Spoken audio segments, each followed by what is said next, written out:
now that we're past the Pentecost weekend, because with the Pentecost weekend, obviously, the message that we needed to preach on for those days, both the Sabbath as a whole and on Pentecost that Sunday, is about Pentecost or relating to Pentecost in some form or another. So that's what we did, and obviously that breaks into the current series we've been going through.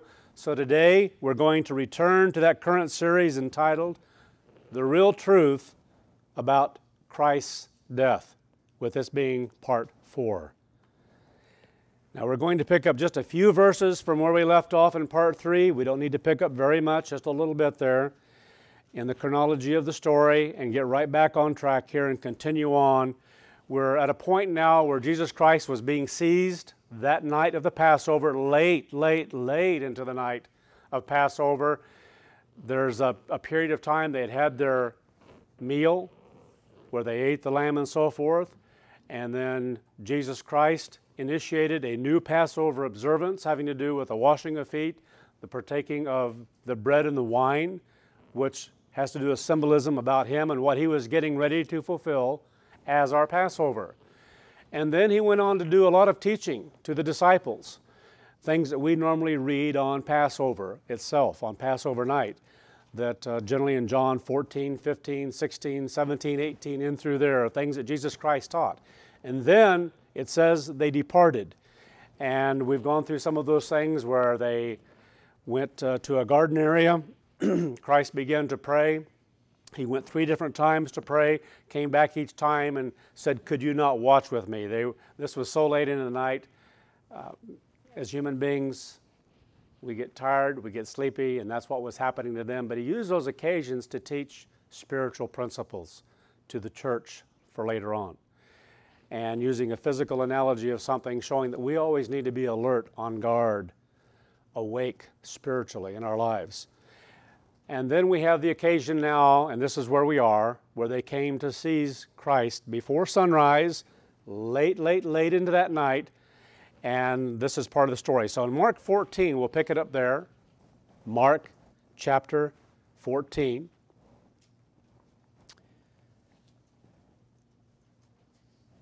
And it says in verse 43, "And immediately, while he was yet speaking, Judas came." So this is right after the 3rd time of praying, and he was talking to the disciples and told them to sleep on, and then immediately, and then he said, "Let us depart." So which is it? Anyway, we talked about that. But at that very point is when Judas came on the scene, Judas Iscariot. It says, "Judas came, who was of the 12, and with him a great multitude." So brought a lot of people along, different soldiers and so forth. And it says, "having swords and clubs from the chief priests." So they were charged from the chief priests to come there, and the scribes and the elders. So this is where they supposedly had their authority. "And he who betrayed him had given them a signal, saying, 'Whomever I kiss, he is the one. Take him and lead him away safely.'" So again, those who came to get Jesus Christ, basically of the Jews, but still working with those particular ones anyway, working closely with the Romans, different ones who had positions of responsibility and authority, even within the Roman government, and using the authority supposedly then of the high priest, the chief priests, and they came and seized Jesus Christ. But Judas said, "Lead him away safely." He was betraying him, and kind of a contradiction of terms here, because they knew several weeks in advance that if he went to Jerusalem, the likelihood of being stoned, put to death by being stoned, was very high, obviously. And so Judas knew better, but another story. Verse 45, "Then as soon as he had come, he went right to him and said, 'Master, Master,' and kissed him." Kiss of betrayal. Incredible. Verse 46, "And they laid their hands on him and took him. And one of them who stood by drew a sword." We know, as we read about that, was Peter. "And struck a servant of the high priest and cut off his ear." So he was ready to go to battle. He was ready to fight and to prevent them from taking Christ. And we know the story about what Christ said. "And Jesus answered and said unto them," verse 48, to those who were coming to get him, "Have you come out as against a thief with swords and clubs to take me?" Late into the night. He's showing what they were like. He's showing the kind of people they were by the words that he had to speak here, their attitude, their spirit, and revealing those things by what he had to say. He said, "I was with you daily in the temple teaching, and you didn't take me. But so the scripture must be fulfilled. They all forsook him and fled." Now see, if they'd take him in the temple, what he's saying here, the reaction, the response would have been different. But instead they did it at night, and with great force, if you will, with a multitude, it says, that came along with him, or with Judas. Excuse me. And so they came and took him at that point in time, and he's saying here, so the scriptures could be fulfilled. This is what's going to happen. The response from the disciples at this point in time is going to be, they're going to flee. So this is a scripture being fulfilled. And basically saying if the response had been, if the thing had happened in the temple, it wouldn't have been the same. Think about that. How human beings might react and respond under different conditions when no one else is around and you are highly outnumbered with a strong force that comes to do what they were going to do. So he said that they all forsook him and fled. "And there followed him a certain young man having a linen cloth wrapped about his naked body. And the young man, it says, laid hold on him." So he left with the linen cloth, left it there on the ground, and fled from them naked. "And they led Jesus away to the high priest, and with him were assembled all the chief priests and the elders and scribes." And so this is where we left off in part 3, and we're going to continue right on, but we're going to pick up the story now in John 18. So all 4 accounts here, Matthew, Mark, Luke, and John, they record different things. They were witness of all these events, but they record them sometimes totally differently in the sense of their perspective of what they saw and what they heard from their vantage point. And they might cover a certain section of a period of time, if you will, where another one doesn't and jumps forward to another. And so it becomes a little confusing sometimes to people when they try to put all 4 accounts together.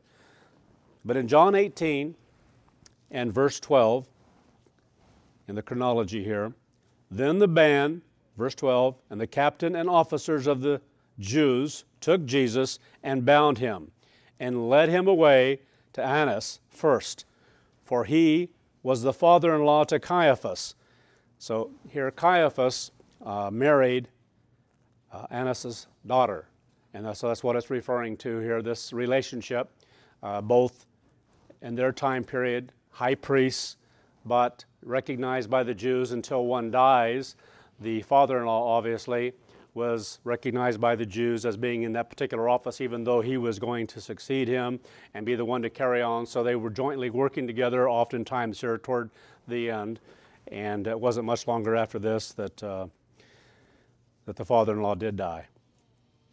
So it goes on to say, they led them away to Annas first, who was the high priest that same year.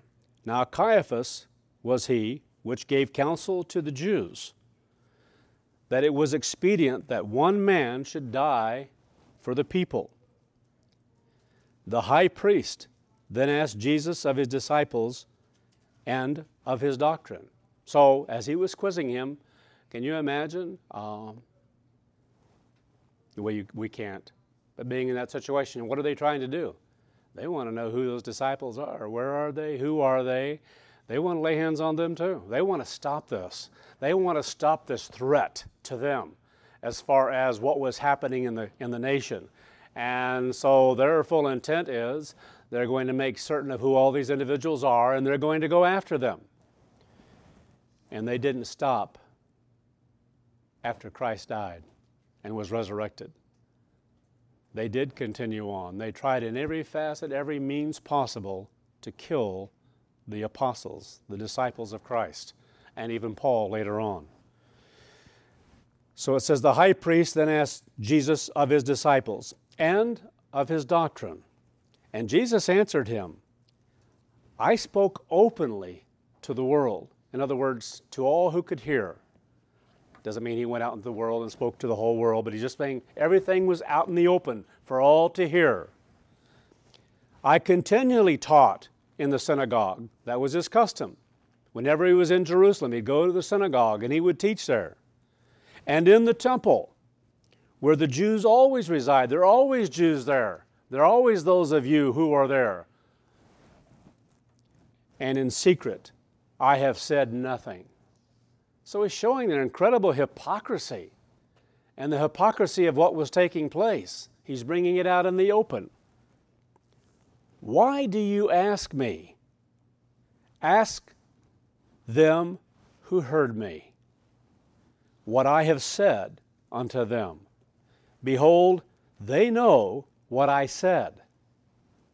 And when he had spoken this, one of the officers who stood by struck Jesus with the palm of his hand, saying, Do you answer the high priest in this manner? He was very indignant.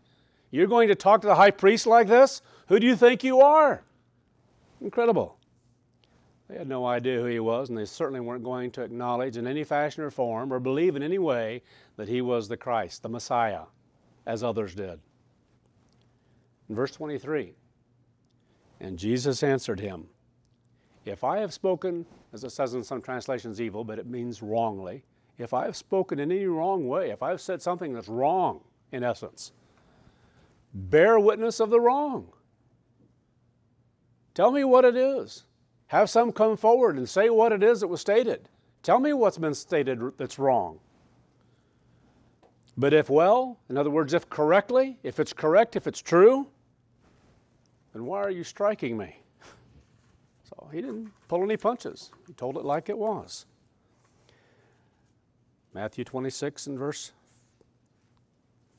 57. We'll jump over there.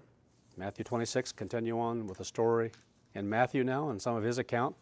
We'll be jumping around different times. I'll read a verse here later, but I'll just tell you what they are. Matthew 26 and verse 57. Just bringing in another vantage point here of how Matthew is recording this. And they who had laid hold on Jesus led him away to Caiaphas the high priest, where the scribes and the elders were assembled. Now it's not even daylight yet. They were plotting this. They were planning this. They wanted to put Christ to death. That was their whole motive.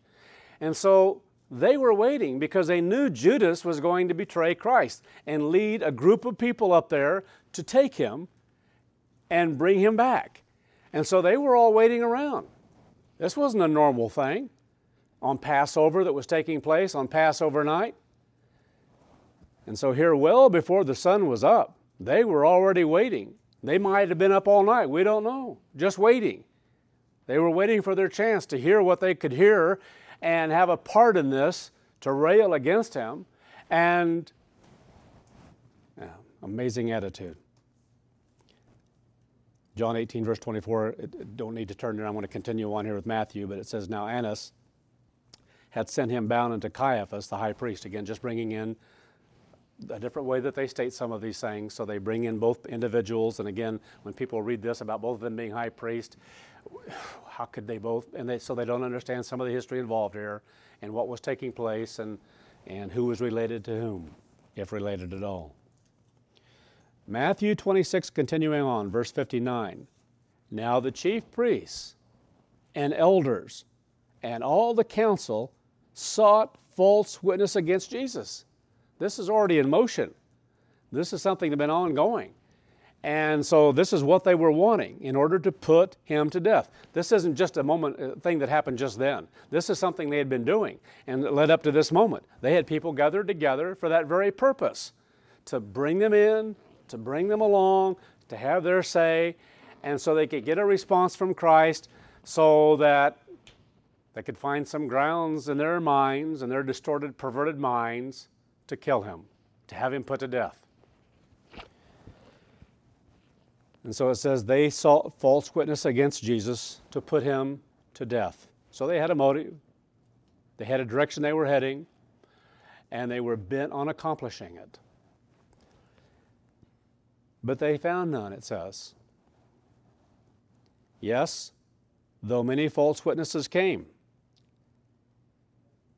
So they still found none. To that point of something that they felt that they could use, that Christ would respond to in any fashion or form, or that they could ask Christ about or accuse him, and they could tell that there were certain things in there that didn't agree, and because there were plenty of people who were willing to come forward, sometimes for money, whatever it might be. Favor, if I have favor from them, I'll tell them what they want to hear, and it's amazing what human beings will do, to be swayed in order to be liked by others, and the sides that people take, just like today.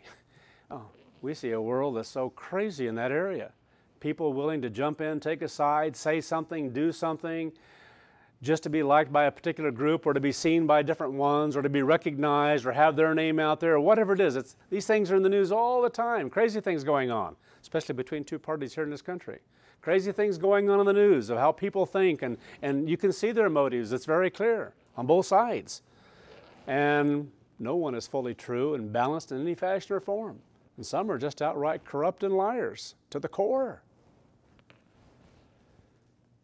And we have to be careful as God's people that we don't take sides in a lot of those things. Be careful. It's not a matter of sides. You're not going to get truth out there, out of this world. Both are wrong. Both lie. Both have problems, okay?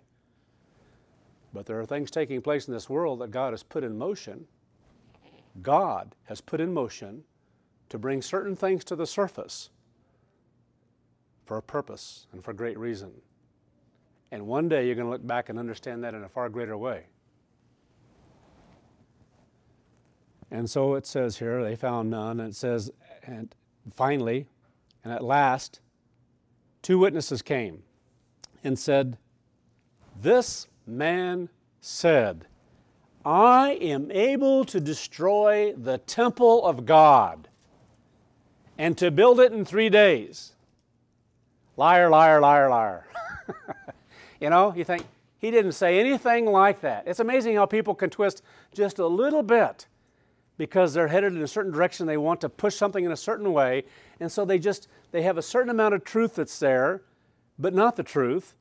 And that becomes a great lie, because if something isn't absolutely true from beginning to end, in order to sway in a different direction, just a little twist here and there. I think of things that have happened in God's church through time, and especially toward the end time, of individuals who would teach things and tell things and be true in 95% of what they said. But it's that last conclusion in 5% that got so many people and led them in different directions in a wrong way, away from the church, away from God. Human beings can be very cunning, and we should understand that, because there's a being who is incredibly cunning, far more than any human being. And he knows how human beings function and how they operate in their life, how they reason, and the things that move and motivate them in their thinking. And so he sways many people in many wrong directions. But it says he spoke of the temple. Did I jump on down here? Okay, he will raise it in 3 days. I'm going to read to you John chapter 2. Now this goes way back, because this happened a long time beforehand, but we're going to go back now and see what he did say. We as a whole know what he said, but many people who are new don't know what he said and when they said it. So this is going back toward the beginning of Christ's ministry, things that took place that oftentimes people don't realize, don't know. And here's an account, just an account like that, such an account. John chapter 2. And we'll come back here to Matthew 26 momentarily. And so this false witness came forward and said, I am able to destroy the temple of God. He said that's what Christ said. Anyway, here's the true account in John 2 and verse 18.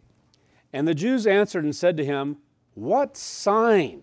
Always looking for a sign. What sign will you show to us, seeing that you do these things? And so they had seen different things, they'd heard different things from Christ, they'd heard of different miracles, things that had taken place in his ministry, and some of them had witnessed various things that Christ had done. And so that wasn't enough, though, because human beings can always come up with some, well, maybe that isn't really the way it happened. Maybe certain healings that took place, thinking physically, and so We want a sign. We want something that is so strong and such a sign that proves that you are the Messiah. That's what they wanted. That's what they wanted to hear. That's what they wanted to see. They would close any doubt whatsoever that anyone might ever have. So what sign will you show us, seeing that you do these things?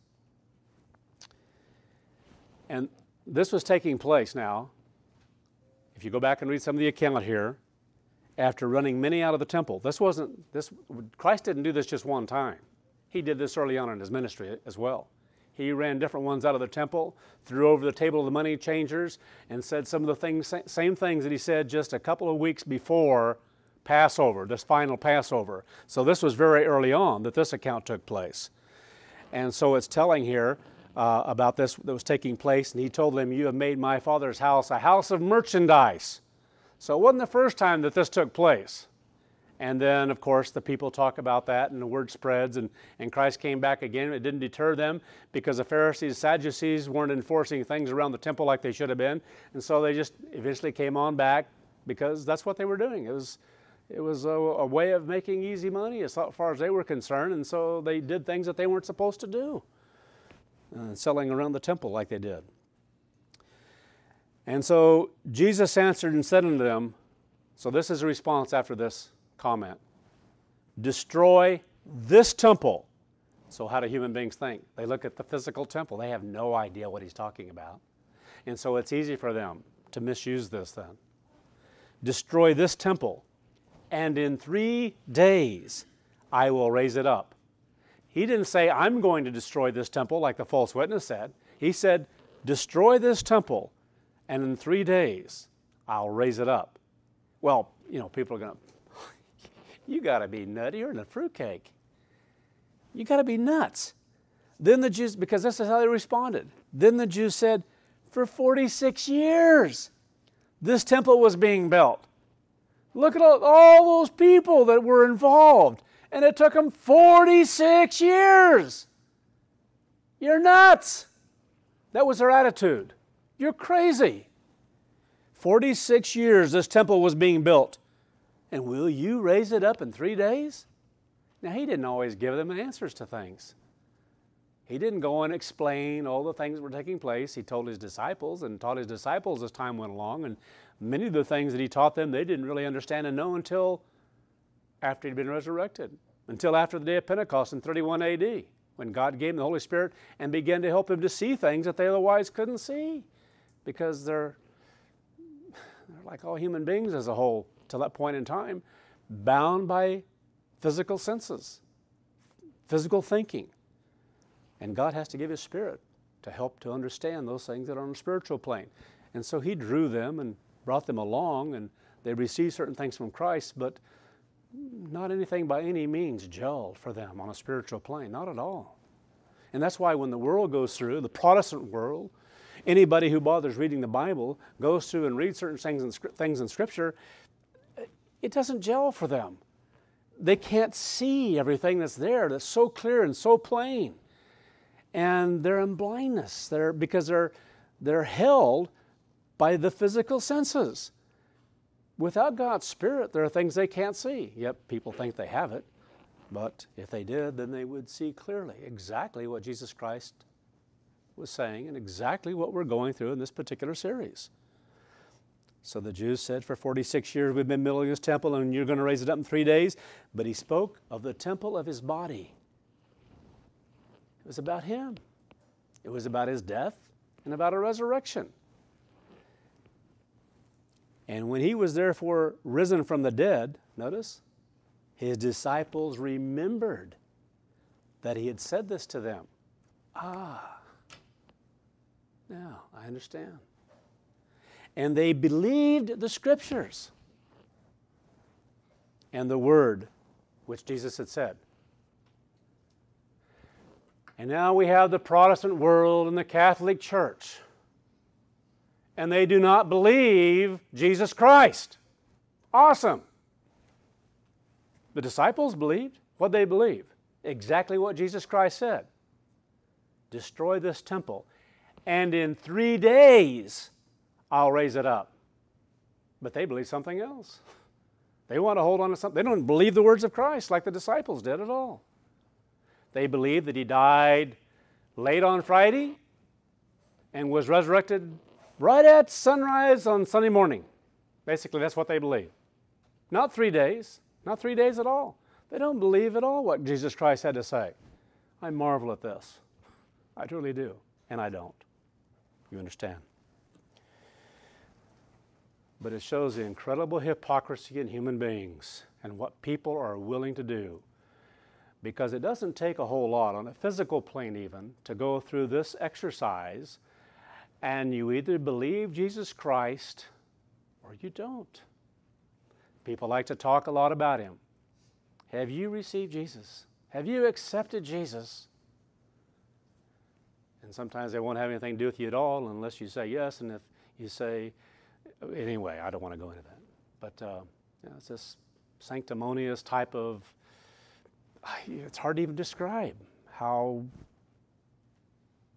fake, how sick that is, and they talk in these various terms without meaning, without purpose, without meaning at all. And they'd rather do that than believe what he said. Awesome. Yet the disciples believed him, and they believed the Scripture. See, it's in the Scriptures. And people out here, do you believe? Oh, I believe. I believe what it says in here. No, you don't. You're a liar. You can't tell people that. It's not the way to win friends and influence people. We're not trying to win friends and influence people in the world, obviously.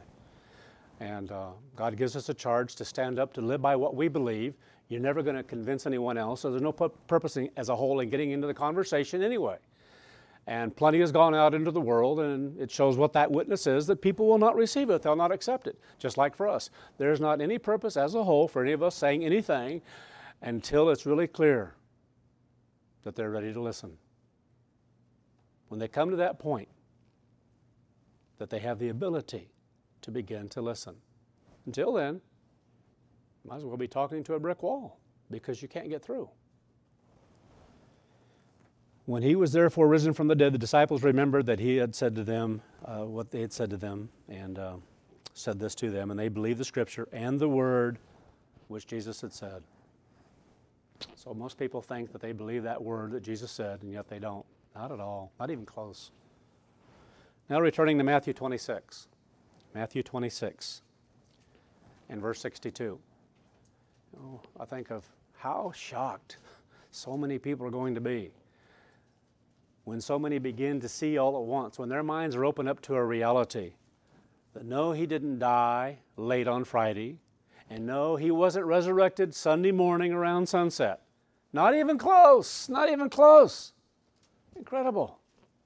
Not even close, because they don't understand the Scriptures. They don't understand the story. They don't understand the timing of the things we've been covering in this particular series that begins with Passover, the Passover day. Matthew 26 and verse 62. And the high priest rose up and said to him, "Do you answer nothing? Aren't you going to say anything?" They were trying to get something out of him, egg him on, Get some kind of response. What is it which they have witnessed against you? But Jesus held his peace, or his place, if you will, what he was doing. It was basically not to answer anything, so he held his peace. He didn't say anything. So he wasn't going to answer them, what is this they've witnessed against you? He wasn't going to give a response at all. And the high priest answered and said unto him, I charge you. Can you imagine? Here's the high priest, so filled with haughtiness and pride, so high above the Messiah, he had no idea. He was so repulsive in his mind, so different in his mind how he believed it should come about, a Messiah, that he fully rejected Jesus Christ as being able in any fashion or form, because what would they believe? Well, it has to come from among us. It has to be someone we know and someone we like and someone that it's obvious. God doesn't work that way as a whole. And he wasn't working that way here.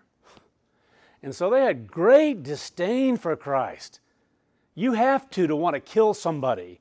You have to so hate someone that you want to see them dead because he's such a threat, because of what he's doing out here and what he's saying out here that was so different from what they were doing and what they were saying. And it was a threat to them because people were hearing and going in that direction. Oh, they wanted to put him to death, all right.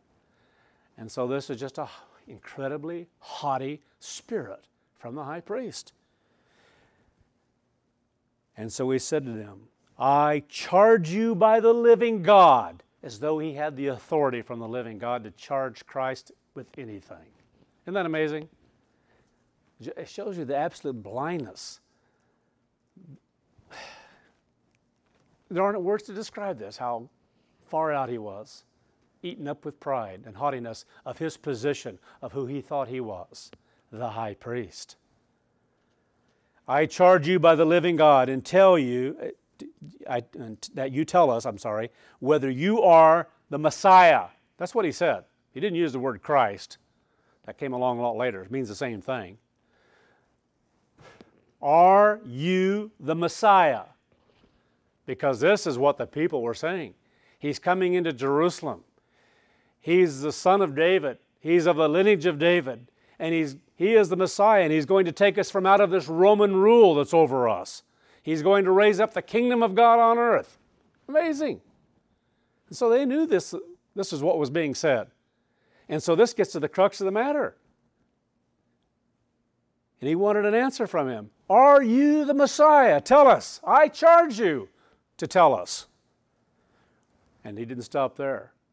Are you the Messiah, the Son of God?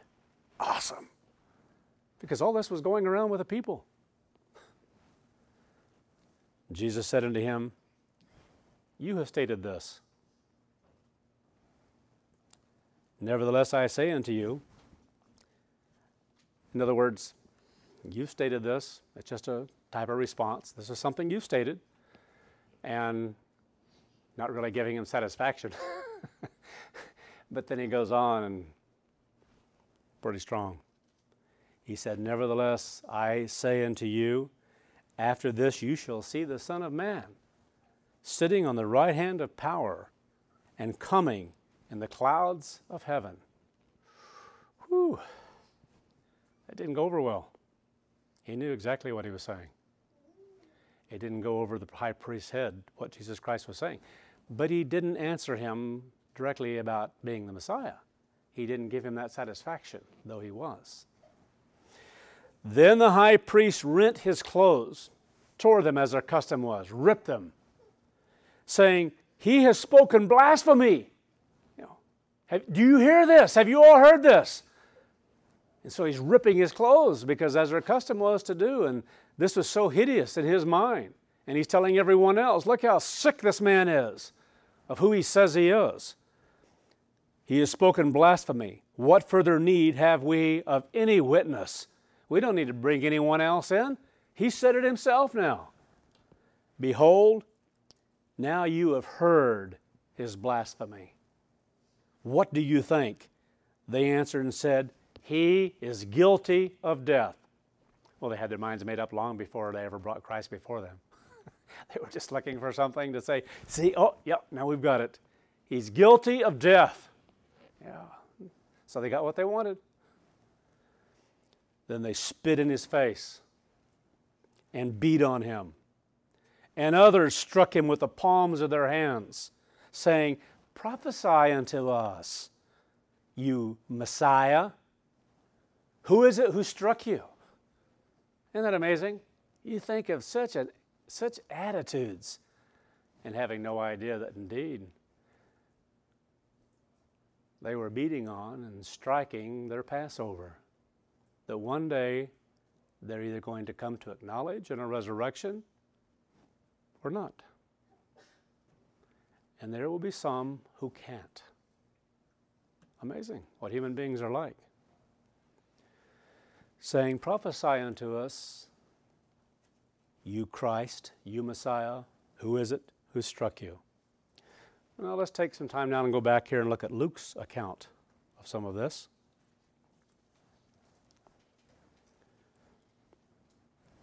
Luke chapter 22.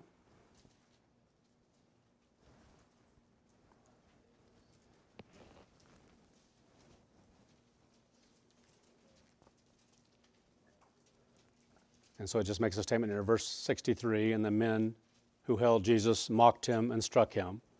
And so we're seeing some of the same story flow here. Then in verse 66, finally, so this had been going on for a while before it was ever daybreak.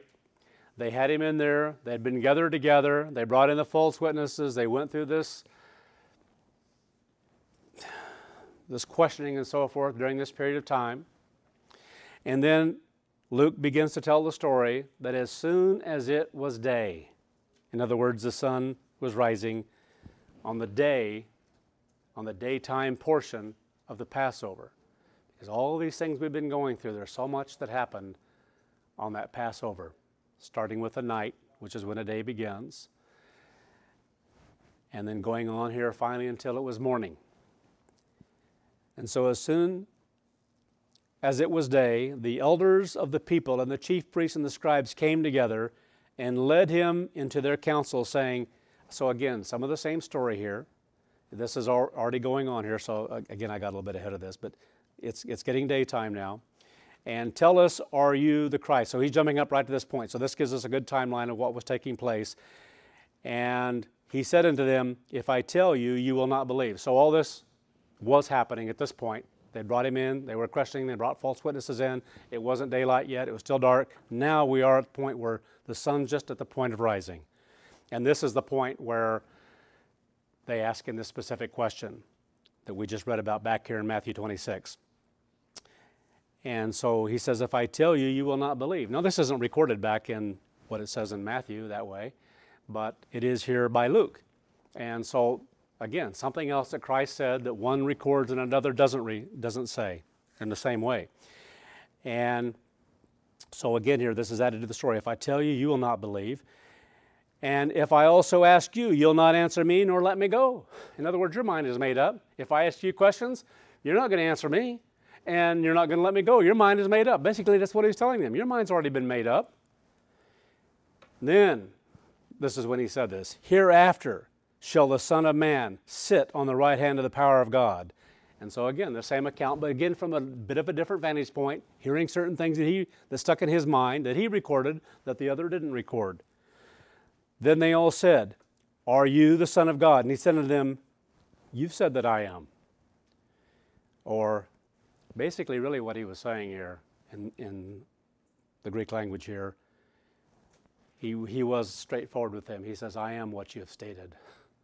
That's how he said it, basically. And they said, what need do we have a further witness? For we ourselves have heard this out of his own mouth. So again, a little bit stronger in what was said. He didn't answer them. He didn't say he was the Messiah, but he said who he was in that respect, where he was from. Now, let's go back over here again. That was part of Luke. Because they said, what, do we have any more witnesses? Again, he's basically convicted himself out of his own mouth, and this is where they went in their little tirade and began to beat on him and so forth. John chapter 18.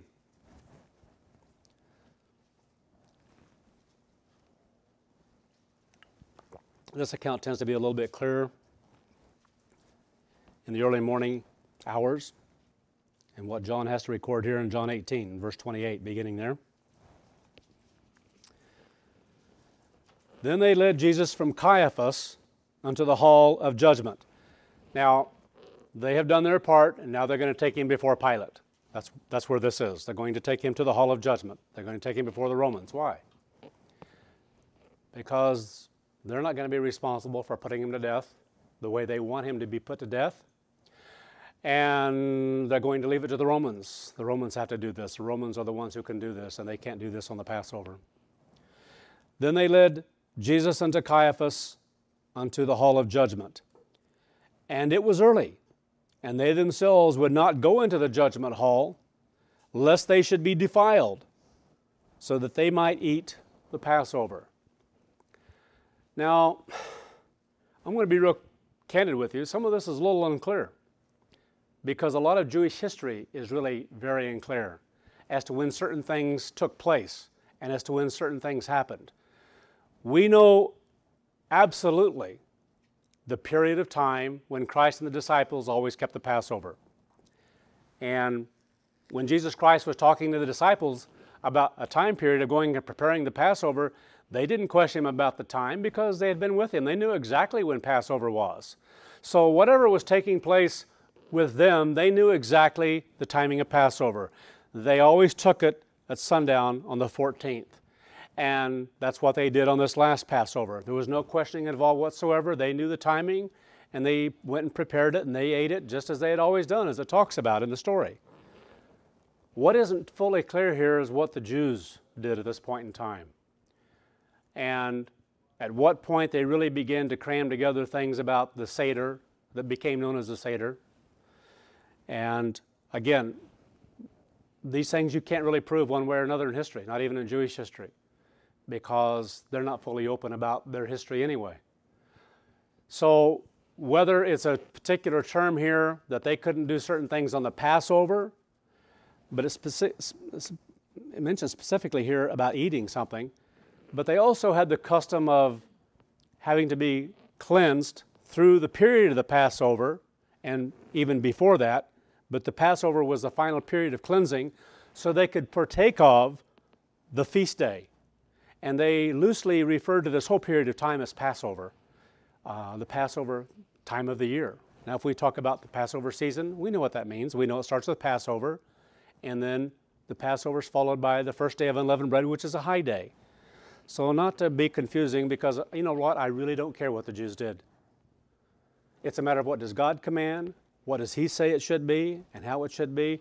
But sometimes when you read certain stories about how people did things, it's a little difficult because we know they didn't obey God the way they should. They didn't keep things the way they should. And Passover is one of the first things that they let go by the wayside. We do know that as a matter of history, as a matter of how they began to keep what's referred to today as the Seder. So that would start late afternoon, as they refer to it, at the going down of the sun. So they look up at noon, the going down of the sun. It takes a long time to go down on Passover day because it starts at noon for a lot of them. It starts going down. And so they start going into this period of time of certain observances about Passover and then preparing the meal and getting all that done during the daytime portion. And finally they're all together and they start eating, they eat the Passover, what they refer to as the Seder, on the night of the 15th. And they call it Passover, or the Seder. So again here, some of this indeed is not fully clear yet. God will make it clear in a short amount of time from now. But nevertheless, their belief was, and that's what's being stated here, they wouldn't go into the judgment hall. They couldn't be a part of what was going on with the Roman government. They didn't want to defile themselves and their ability to come before God, whether it was in their minds about keeping a Passover meal or whether it was in their minds about being able to keep what was referred to still as Passover in the first day of unleavened bread, in the holy day offerings, the things that they were offered up on the altar, because they couldn't, the Jews, especially those that worked in various areas, and especially the Levites, there were certain things they could not do and be a part of in order to be cleansed, to perform certain duties at the temple or to partake of the sacrifices. And so they did have the desire to make sure that they were not defiled. This goes back to Old Testament laws and so forth about being defiled and partaking of the high days, or the entire Feast of Unleavened Bread, if you will. Passover was looked upon more as a time of continual cleansing and so forth, the final day of it before they entered into the days of unleavened bread. But anyway, so they went to the judgment hall, and verse 29, Pilate then went out unto them, because they wouldn't come in, so he went out to them to listen to what they had to say, because in his mind, obviously, he was in an area where he knew in his mind, wacky religion. And so he's over these people and he's working with these people and he's going to go out there to see what they're going on about this time, because they really look down upon the Jews, and the Romans did for a long, long time. They eventually took 100,000 of them to build the Roman Colosseum. You know some of the history of things that went on in time. So they always had this loathing for the Jews anyway. But So Pilate went out to them and said, "What accusation do you bring against this man?" So, why is he here? Why have you brought him to the judgment hall? And they answered and said unto him, "If he were not a malefactor, in other words, a criminal, a felon, a lawbreaker, we would not have delivered him up to you." So it's like, well, what do you think? He's a criminal. We wouldn't have brought him here. We wouldn't have brought him to you if he wasn't a criminal. It's like, what do we say? Well, they couldn't. How could they tell him? Well, it's because he says he's the Messiah, because he says he's the Son of God. And so they had to find something else. And they did as the story went along here. Verse 31, then Pilate said to them, "You take him and judge him according to your law." He knew. There are certain things. He knew some of the stories. This wasn't a quiet thing that was going on in Jerusalem. It even brings out about Herod later on. Herod was anxious to talk to Christ. But here Pilate was. He told them, "You judge him. He's one of yours. Judge him according to your law." Then the Jews answered and said unto him, "It's not lawful for us to put any man to death." That's what we want to do. He's worthy of being put to death. That's why we brought him to you, that the saying of Jesus might be fulfilled, which he spoke, signifying what death he should die. Because the Romans had a specific way that they would put him to death. Then Pilate entered into the judgment hall again, and called Jesus and said to him, "Are you the king of the Jews?" Are you the king of the... This is what Messiah was all about. It was about the king who would come to set up God's kingdom on earth. Are you that king? The word Messiah means the one anointed. The word Christ means the anointed one, the one anointed. Anointed for what? To be king in God's kingdom. Jesus answered him. You know, I think of the Protestant world, and they talk about Christ, Christ, Christ, Christ, and they have no idea what it means about the Messiah. Same words. And what that history is in the Old Testament about a Messiah. And Jesus answered him, "Are you saying this thing of yourself, or did others tell you this of me?" Pilate answered, "Am I a Jew? This has nothing to do with me. Your own nation and the chief priests have delivered you unto me. What have you done?" And Jesus answered, goes on to say, "My kingdom is not of this world, it's not of this age. If my kingdom were of this world, or this age as the word means, then my servants would fight, so that I would not be delivered to the Jews. But now my kingdom is not from hence." In other words, the word meaning not from this time. My kingdom is not from this time. And yet there is a time for Christ. When I speak of these things, go through this, I can't help but think about the Protestant world and what they're missing and what they don't grasp. There are a few who will acknowledge that maybe we might be in the end times and that Christ is going to, they had different ideas about him coming back a little ways anyway and then taking off again with a bunch with him. He's going to gather a bunch and take off again. Some ideas like that, but to think he's actually going to come back to this earth and be a king, it's not in their minds as a whole. It's just not there. They don't think that way. They don't understand something so clear and so plain. And so he's talking about reigning over people, reigning over human beings, not reigning over some kind of spirit beings that went to heaven a long time ago and they're still going there on a regular basis every day as they die and they go to heaven. And that's not what he's talking about at all. So he said they would fight, but he said, "My kingdom is not from here," not hence, the word meaning not from this time. Pilate therefore said to him, "Are you then a king?" Jesus answered, "You say that I am a king." You make this statement, in other words. He said, "To this end was I born." Not just to be a Passover, but to be a king. What does that mean to the Protestant world? It blows my mind. Are you then a king? Jesus answered, you say that I am a king. To this end was I born, and for this cause I came into the world. But he was never a king when he first came. So there's a time when he will be. And for this cause I came into the world, that I should bear witness unto the truth. Everyone that is of the truth hears my voice. Those are powerful words. Here's what I'm saying. And to hear it isn't just the words being spoken. There's an agreement. You agree with what he's saying. You see what he is saying. Things are clear to you about what's being said. Not in the Protestant world. They don't believe about the 3 days and what Christ said about destroying this temple. In 3 days I'll raise it up. They believe in a day and a half. That's what they believe in. They believe in a day and a half. They believe in someone who did it quicker. They did it quicker. He speeded up the process. He did it in a day and a half. Didn't take him 3 days like he thought he was going to take. Sick. Verse 38, Pilate said unto him, what is truth? You know, a famous thing that's quoted sometimes in the world. They familiar with some of this.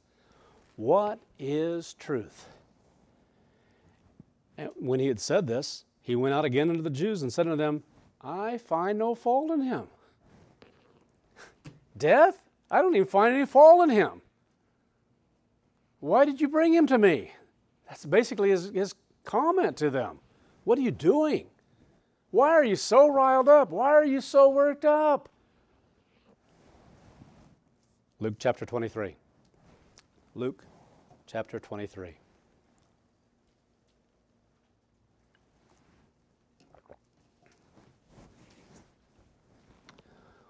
I think as we go through something like this, it's good for us to always, always, always be reminded. When did you know these things? How long have you known these things? Now, if you grew up in the church, around the church, you have an advantage that's unique to you because you were able to learn them when you were younger, and they became a part of your thinking. And if you chose those things, which being still here, you did, then that's unique to you. But as a whole, those who never learned them as they were growing up, and at some point in their lifetime, all of a sudden could begin to see these things. This is not small. The world doesn't see this. The Catholic Church doesn't even come close to seeing it. They poo-paw it and think if you believe it, you're part of a cult. So does the Protestant world. If you believe something like this, you got to be part of a cult because people don't believe that in the Christian church. Churches of modern day Christianity? Who believes this? Nobody does. So if you do, you're part of a cult. You're just weird because you got to be pretty small because there are not very many who believe this, are there? Well, there are millions who believe otherwise. There are millions and millions and hundreds of millions who believe that he was resurrected in a day and a half, which actually would just disprove that he is the Christ. But they don't know that. Incredible. How thankful are we that we see so clearly what is true. Because as human beings, if we're not careful, we can begin to take it for granted. Awesome. And I think of people who still choose to go some other way, or choose because of whatever pulls in this world to give into those and give all this up. To give all that they know and understand, and it doesn't have a great bearing in their life and a great impact on their life. How could this not have incredible, great impact in your life, especially to know that we're ever so close to his return, to the actual fulfillment of the various things and stories we're reading about here? And those who will listen to this later on, they're only motivated because they're scared. They're scared. They're afraid. You know, when it comes to a point in time and the semis aren't going up and down the highway anymore with product, there are no trains carrying anything, there are no semis going up and down, there are no airplanes flying, people are going to be afraid. No electricity, no juice, no gas. What do people do? They will experience a kind of fear they have never experienced in their lives. Incredible. Just so their ears can be sharpened up a little bit to begin to listen, to begin to ask questions. It's too bad it has to be that way, but there's just no other way for human beings to listen. In the Protestant world, they'll hold on to that day and a half till they die, unless something scares the you-know-what out of them. And finally, maybe they'll begin to acknowledge, he didn't die on Friday. He wasn't resurrected. You're right. He wasn't resurrected Sunday morning. It's so clear. Awesome. But what about you? You ready to continue to fight, move forward? Whatever God requires in our lives, that we do it because of what we see that's so clear. Do we really grasp how blessed we are to see the things that we see? And after a time, it's like, oh, I've heard that story before. Yeah, I remember him talking about the two trees. He doesn't seem to say anything new. I heard a lot of people talk that way about Mr. Armstrong and things he taught. They just got tired of hearing about the two trees, and they lost appreciation for everything that God did give them to know and understand, that they even knew that there were two trees there anyway. Amazing what human beings are like. Fight for this. Hold on to this, because the pulls are to pull you away from it more now, and it'll get worse. You have to fight for what you want. And so much, too, is to be thankful to God for what you grasp. When you pray, thank God for what you see. We really need to be doing that on a regular basis. Mention some of those things sometimes. Think about some of the things you know and some of the things you see, because you're among very few who do. You truly are. Over 6,000 years. First 4,000 years, people didn't even know about Christ. They knew about a Messiah that was going to come, but they didn't know the story of him and what he fulfilled and how he fulfilled it and the things we're going through. They didn't even have that part of the story. Amazing. So Luke 23, verse 1. Luke's account of some of these things. It says, and the whole multitude of them arose and led him unto Pilate. So this again is very early. The sun has just come up. It's not very far into the morning hours here. They take him to the judgment hall, if you will, where Pilate is. And they led him to Pilate, and they began to accuse him, saying, we found this man perverting or misleading the nation. So it's not just a few people. It's not just, it's the nation. He's causing problems out here. He's misleading people. And forbidding to give tribute to Caesar. So now this is a part of their story that starts to enter in. It didn't happen right away, but they start to bring this into the story. And forbidding to give tribute, to pay taxes to Caesar. Now they're lying again. What did Christ say? What did he teach? Give to Caesar what is Caesar's, and unto God's what is God's. And that's how people are to live their lives, to be faithful in both. So he went on to say, forbidding to give tribute to Caesar, saying that he himself is Christ a king. Christ, the Messiah, the king. And Pilate asked him, saying, are you the king of the Jews? So this did come out early. This portion here, some of these things, that's why he went back and asked him. And he answered him and said, you have said this. Then Pilate said to the chief priests and to the people, I find no fault in this man. So kind of a quick story here of some of the events that took place in this portion here, whereas John went into a little more detail on parts of it. So again here, different vantage, different memory recollection of the events in that regard, in their perspective and their mind, of things that were spoken and when they were spoken. It says in verse 5, and they were the more insistent, saying, he stirs up the people, teaching throughout all Jewry. So this didn't just happen once in this conversation back and forth with Christ and Pilate. I mean, not Christ, but with Pilate and the Jews there that brought Christ. So this conversation, he's gone out back and forth more than one time here and dealing with this. So he tells them, I find no fault with this man. So they were more insistent, saying, he stirs up the people, teaching throughout all Jewry, beginning from Galilee to this place. And when Pilate heard of Galilee, he asked whether the man were a Galilean. So again here, at different points here, things that were stated here, if they couldn't get him the first time, then Pilate comes back out, and so he says, I find no fault in him. And so they tell him more, and they bring in, he doesn't believe, he teaches you shouldn't give tribute to Caesar. They don't pay their taxes. He's teaching don't pay taxes. So this is an offense. He's causing big, it's not just a matter now of the Jews and what they believe. So they start lying about other things. Verse 6, and as soon as he knew that he belonged to Herod's jurisdiction, that's why he asked him about if he was a Galilean, because that was under Herod. And as soon as he knew that he belonged to Herod's jurisdiction, he sent him to Herod, who himself was also in Jerusalem at this time. And when Herod saw Jesus, he was exceedingly glad. He was excited. For he was desirous to see him for a long time. He wanted to have an encounter. He wanted to see the one he'd been hearing about. This was not a small thing happening throughout Judea and all the way up into Samaria and Galilee and those areas up to the north. So he had a desire to see him for a long time because he had heard many things of him.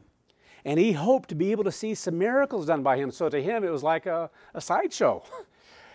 I want to see some of these things that people are saying are happening. If he's able to do certain things I've never seen, people like magicians and those kinds of things happened back then. It's like maybe I get to see something that I've never seen before. He was excited by this. They had a lot of different kind of weird things anyway, and they're what they believed and superstitious things. And so anyway, this was his desire to see some kind of a miracle. Then he questioned with him in many words, but he answered him nothing. Can you imagine? Here is a leader, a ruler of the Roman government over the area of Galilee, and he's asking him questions, and Christ isn't responding. And the chief priests and the scribes stood by and vehemently accused him. So they just continued on, with this tirade around Herod. Then Herod, with his men of war, viewed him with contempt. He's not answering, and their attitude toward him began to change. And they looked down on him more and more and more, to the point that it became aggravating to them and to Herod. And so it says they began to mock him and arrayed him in a shining robe, if you will, and sent him again to Pilate. You're a king? So they mocked him as being a king, and made fun of him and so forth. In verse 12, it says, in the same day, Pilate and Herod were made friends because of this occasion. They were made friends together, for before this, they were hostile toward one another. So before this, they didn't really get along all that well, which is not unusual with rulers in different areas and squabbles over different regions and who's more powerful and who has this and who has that. And so they had their little squabbles over time, and their relationship wasn't good. They were hostile, but this brought them together. One showed a type of respect to the other, and over this occasion of someone so well known because Christ was. Mark 15. Mark 15. All these things happening on the Passover day, or in this case here, Passover morning, still in the morning. And so Mark's account, Mark 15 and verse 6.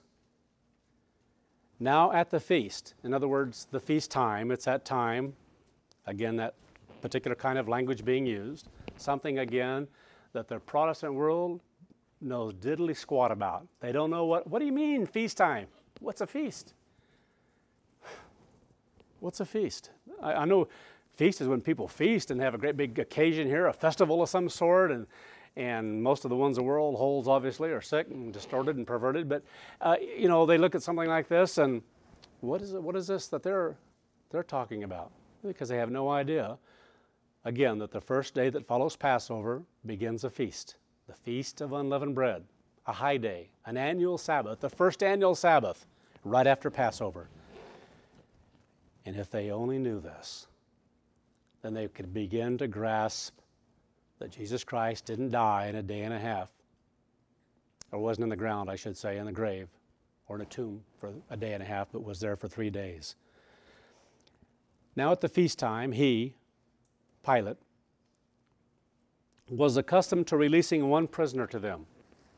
So at this period of time, right at Passover, it was accustomed to release a prisoner to the Jewish people, whomever they requested. And there was one named Barabbas, who was chained with his fellow rebels. They had committed murder in their rebellion. Isn't that amazing? A murder in a rebellion there in Jerusalem. Then the multitude, crying aloud, began to ask him to do just as he had always done for them. In other words, releasing one. But Pilate answered them, saying, "Do you want me to release to you the King of the Jews?" Because really, that's what he wanted to do. For he knew that the chief priests had handed him over because of envy. Isn't that amazing? He understood that. He understood motives, and he sat in judgment over many different situations, and he could spot jealousy, envy, and things that were being said and how it was being said. And so he knew that their motivation was one of envy and jealousy toward Christ. He knew that's why he was there. But the chief priests stirred up the crowd so that they would rather release Barabbas to them. Pilate answered and said to them again, "What then do you want me to do with him whom you call the King of the Jews?" The one you say. Now, they weren't saying this, but he was saying this as kind of a jab to them. So what do you want me to do with the one that you have accused, brought before me as being king? Because it's the King of the Jews. And they cried out again. Now, the word that's used in Bibles is crucify. And as in so many cases, I go over this again and again and again because I don't know at what point someone will come along and watch something on YouTube to understand what this word means. And in the Greek language, there is no such word that is used like this one, starus, which is the Greek word, meaning anything to do with two pieces of lumber. No cross, no X, no attachment of any kind. That requires a different word or a different explanation in the Greek language. This word always means, and you go back and read all the kinds of writings of those who have written Homer, through periods, along vast periods of time, even hundreds of years after the time of Christ. And the word starus always means one thing: a pole, oftentimes used like a fence post, something that's stuck in the ground, that's anchored in the ground. And that's the word that's used, only that word. And it can't be translated in any other way. But some several hundred years ago, writing or translating things in the Bible into different languages, as an example into English, began to use different words and not the original words and their meaning and what they meant at all, because they had a different belief. They had this stupid belief that he died on a fixture like this, a cross, and it's not in the scriptures. Isn't that amazing? That people have to learn in Christianity, in traditional Christianity, and in the Catholic Church, he didn't die on a cross. He didn't die with his hands out here like this. And there are very simple reasons as to why it couldn't have happened anyway, in the way that's described. So I go over this again and again and again and again with hopes, and I know that in time, different ones will see different ones and begin to think, that makes some sense, even in a physical plane. And we'll get to some of that story later on when we come to it. But it was not a cross he died on. He died on a pole with his hands up here, with one spike driven through his hands and one with his feet together on the bottom of his feet, nailed to a pole. Simple, simple, simple. And the world has lied about it, starting with Constantine and different ones going all the way back, and all the things that guy did in the Roman world and to the starting of the Catholic Church is absolutely mind-boggling. Truly is. All the lies that have come from that period of time.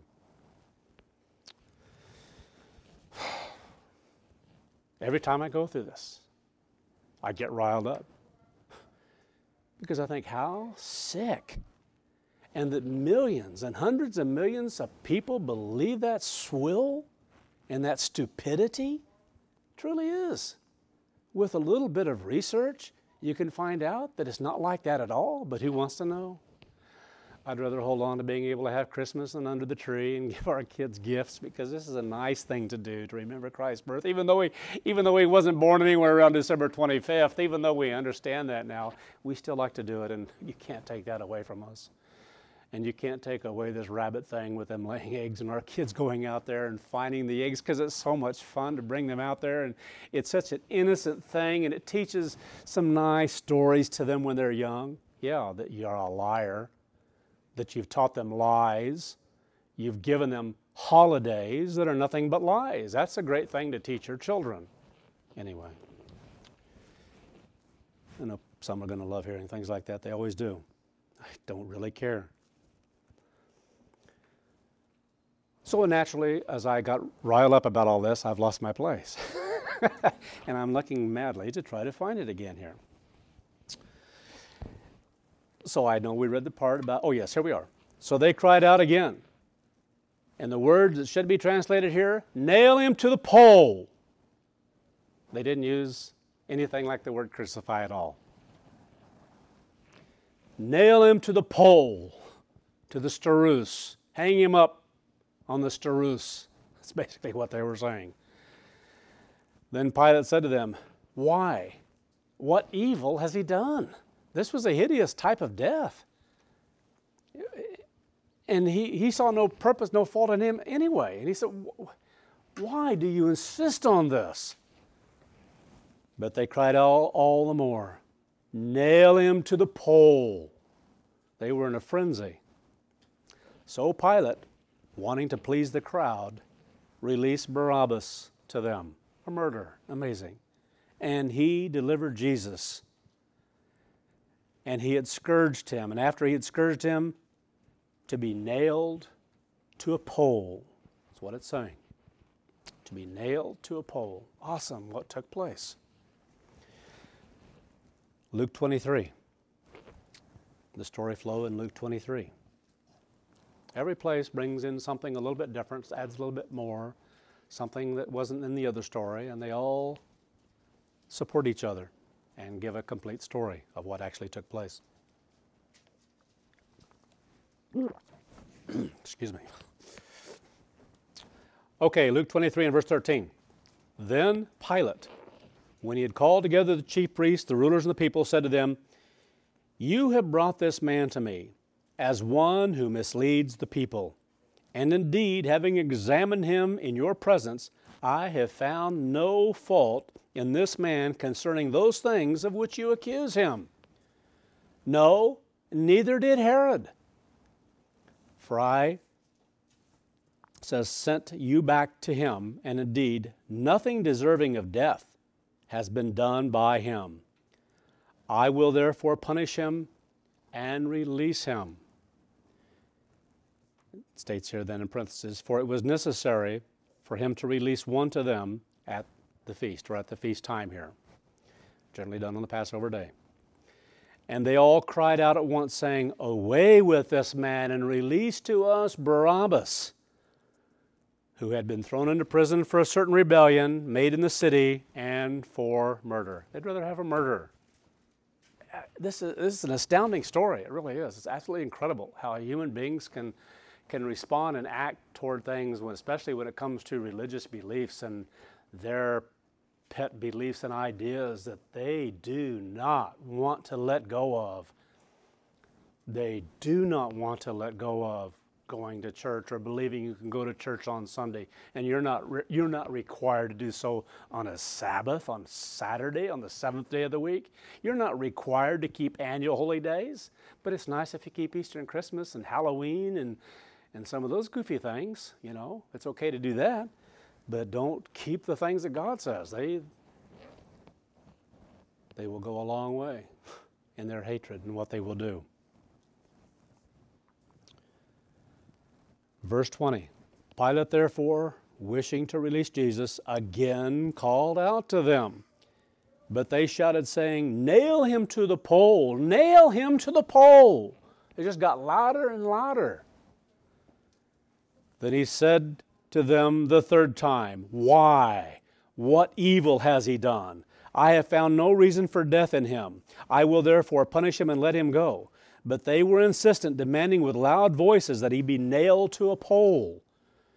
And the voices of these men and of the chief priests prevailed. So Pilate gave sentence that it should be as they requested. And he released to them the one whom they requested, who for rebellion and murder had been thrown into prison, but he delivered Jesus to their will. Incredible, incredible, this story. Matthew 27. So after the Jews got the sentence that they wanted, then he was given over to Roman soldiers to carry out the sentence. Now, it's really an incredible story here because it got to the point where between the leaders of the Jews and Pilate and so forth that they basically threatened Pilate. They basically threatened him that they would go to Caesar with this story. That's basically part of the threat in the background of all this, that he claims to be a king, and by law there can be no king but Caesar, no ruler but Caesar. They hated the Roman rule, but they were willing to use that. And basically, if you don't put him to death, you're not doing the work for Caesar that you should be doing. That's basically what they were saying to him. So incredible what was taking place in all this and how far they would go to get their way. And so Pilate gave them their way in all this and gave them over to the soldiers. Matthew 27, verse 27. Then the soldiers of the governor took Jesus into the praetorium and gathered the whole garrison around him. And they stripped him and put a scarlet robe on him. And when they had twisted a crown of thorns, they put it on his head and a reed in his right hand. All this is a part of mocking him and making fun of him. And they bowed the knee before him and mocked him, saying, "Hail, King of the Jews." They didn't care for the Jews at all, but they were willing to do this toward Christ, toward the Messiah, and mocking and making fun of him on the things that followed here. Then they spit on him because what was going to take place? They were going to be the ones who were going to put him to death. And they do that. He'd been given over to them to carry out a job. And so a part of their job when they got hold of someone like this, especially someone that had such things being said of him, they just made more fun of him. It's kind of to appease their own conscience of how right they are and how wrong this individual is, how sick he had to be, how whatever. Human beings have sometimes such sick minds. Then they spit on him and took the reed and struck him in the head. Some of the things that took place as they continued on with us. In verse 31, and when they had mocked him, they took the robe off him and put his clothes, in other words, back on him, and led him away to be nailed to a pole. Now as they came out, they found a man of Cyrene, Simon by name, and him they compelled to bear his pole. So at some point, Christ was too weak, he wouldn't be able to do it, which normally they would have to do, and they got another individual and got him to carry this particular pole on his shoulder and drag it to the site. Let's pick up the story then in Luke 23. Luke 23.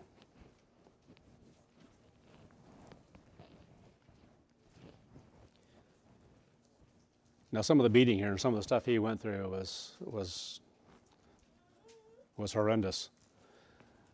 Beaten with cat and nine tails and some of the things they did to him before this was all done, but this is different accounts here that we're reading. Verse 26, now as they led him away, they laid hold of a certain man, Simon a Cyrenian, who was coming from the country, and on him they laid the pole so that he might bear it after Jesus. And a great multitude of the people followed him, and women also mourned and lamented him. But Jesus turning to them said, daughters of Jerusalem, do not weep for me, but weep for yourselves and for your children. For indeed the days are coming in which they will say, blessed are the barren, wombs that never bore, and breasts that never nursed. Then they will begin to say to the mountains, fall on us, and to the hills, cover us. You know what this period of time is talking about? the one we're going into. It was the prophecy. And talking about how bad it's going to get. Now, for those in God's church and those who look to God, we look to God to guide, to direct, to protect, to do those things that otherwise we would not have what we need. And so that's where our strength is. He's our high tower, our strength, our fortress, and God takes care of His people.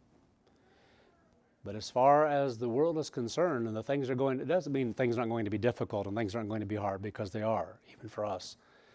But not to the point as so many are going to experience in the world around us. And so this is what he's referring to when he says these things, because he's looking ahead to what? To the purpose of why he's dying. To what's going to lead up to a particular time when he does fulfill the role as the Messiah. And what has to take place on the earth before that kingdom is actually established, before it's actually set up. He knew he was going to die. He had started the process there of being beaten, flesh ripped off his face and off his body. The people couldn't even recognize who he was. But he gave a prophecy of what was to come. It says, "For if they do these things in the greenwood, what will be done in the dry? There were also 2 other criminals, led with him to be put to death.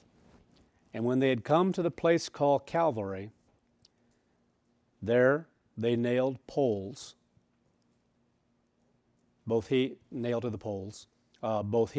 the criminals, one on the right hand and the other on the left." So Christ was in the center. "And Jesus said, 'Father, forgive them, for they don't know what they do.'" Quite an attitude, quite an example for us of when it comes down to it in our lives and things we deal with in our lives, that we have to come to that point in time as well as how we look upon others. And though I say the things I do about the Catholic Church and the Protestant world, I understand they're blind and they can't help. There are leaders who know certain things and have knowledge of certain things, but they won't change and they won't tell the truth, even though they know they preach lies so often in their lives, because they have been educated into things that they understand and can answer. And yet they won't teach what is true. But people are held in a bondage.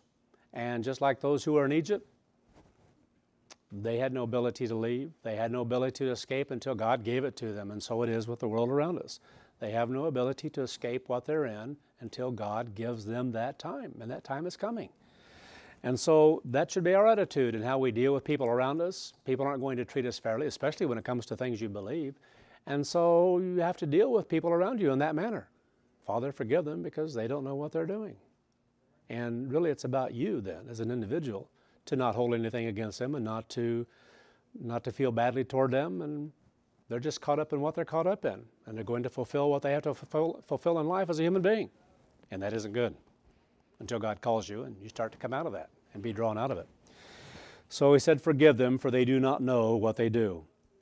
And they divided his garments and cast lots. Incredible here. They were expensive. They were expensive, what he was wearing. What he was wearing, they wanted. And so much so, I mean, it had blood on it. Blood, a lot of blood. But they wanted them.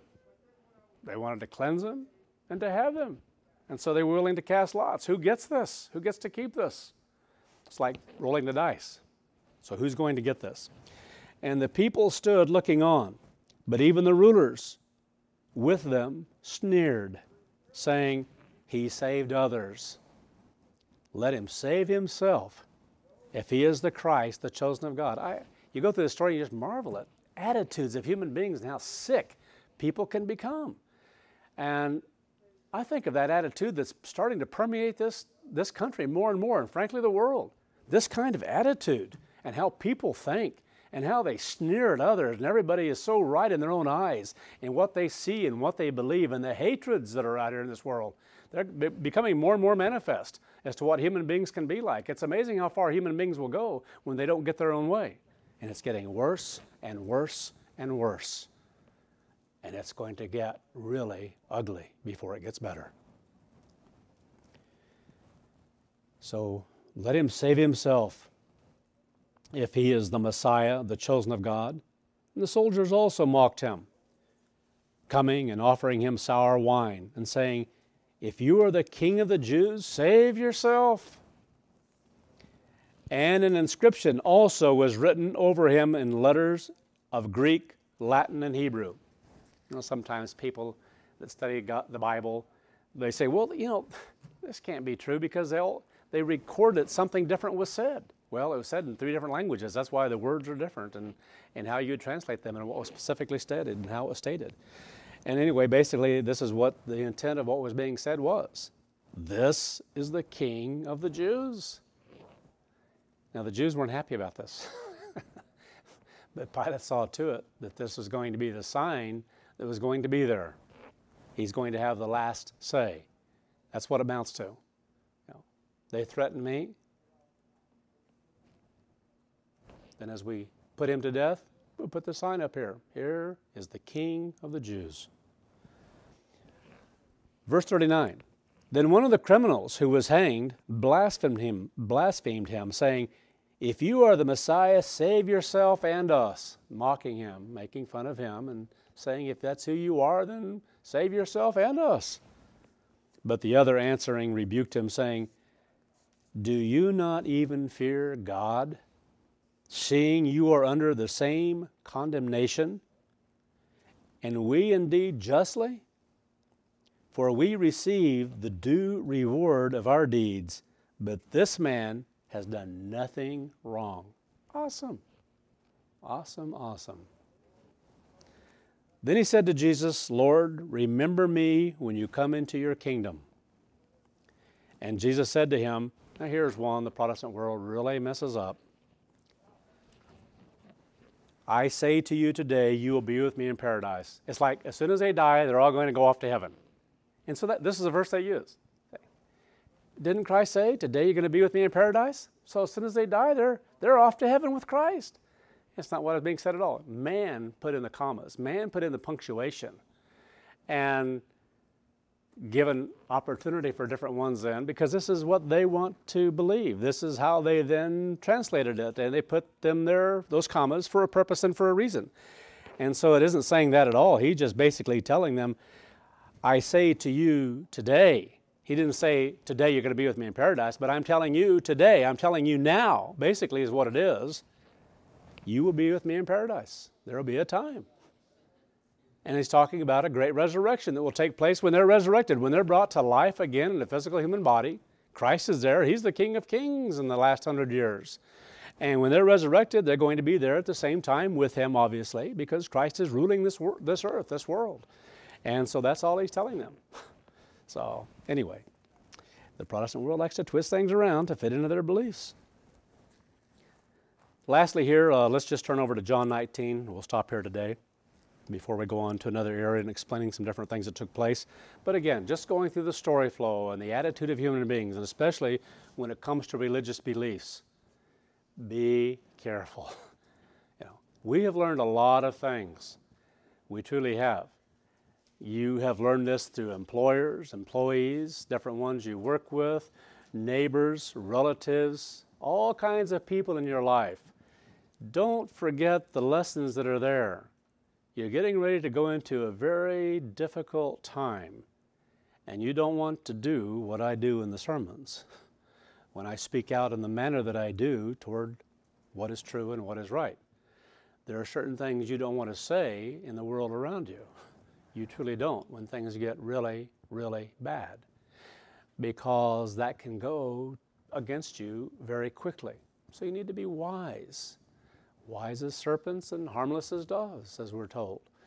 And so, again here, unless there's a specific purpose, there are times that we should be wise and speak what we speak to those who desire, who have a genuine attitude of really wanting to know, but don't ever try to put someone on a spot later on as time goes on and things get bad and make a contest out of what you know, and you may not live through it.